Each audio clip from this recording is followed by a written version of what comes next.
अस्सलाम वालेकुम। सिरात मुस्तकीम चैनल में आप सबको मैं खुश आमदीद कहता हूँ।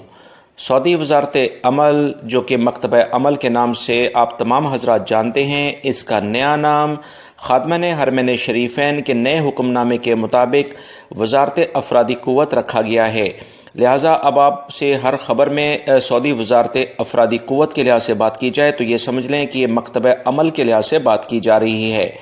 मकतब अमल की जानिब से एक अहम एलामिया जारी किया गया है, जिसमें यह कहा गया है कि सऊदी अरब में ऐसे तमाम अफराद जो अपने अकामों की फ़ीस यानी वर्क परमिट की फ़ीस या कोई इंस्पेक्शंस वायलेशंस की फ़ीस वगैरह वो पेमेंट करते हैं, कोई जुर्मानों की फ़ीस पे करते हैं, तो याद रखें 6, 7 और 8 मार्च को ये फ़ीस वो पे नहीं कर सकेंगे, क्योंकि इन 3 दिनों में सऊदी हुकूमत इस शोबे में यानी कि वजारत अफरादी क़ुव्वत की जो वेबसाइट्स हैं या इनका जो सिस्टम है उसे अपडेट करने जा रही है।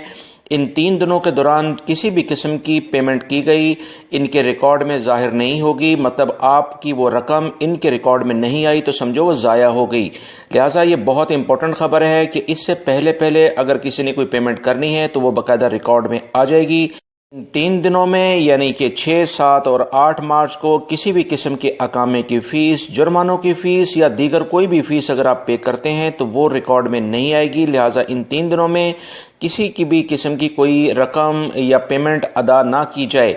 इस बारे में वो तमाम कंपनीज और जो भी मुतल्लिका कफ़ील हैं, अगर आपको या अपने कफ़ीलों कंपनियों को ये बात बतानी है तो उन्हें भी लाजमी ये बात मेंशन कर दें कि वजारत अमल या वजारत अफरादी क़ुव्वत जो नई मिनिस्ट्री अभी ये जम होकर बनी है, इन्होंने अहम एलामिया जारी कर दिया है। और मज़ीद उन्होंने कहा कि 9 मार्च से दोबारा से कारोबार उसी तरह से शुरू होगा जैसे 6 मार्च से पहले चल रहा था। मजीद इसे अपडेट किया जा रहा है सिस्टम को। ये तमाम सूरत हाल उन्होंने शेयर कर दी है। मेरी इस वीडियो को लाइक करके अपने दूसरे दोस्तों से लाजमी शेयर कर दें ताकि वो भी ये मालूमात जान सकें। अस्सलामु अलैकुम।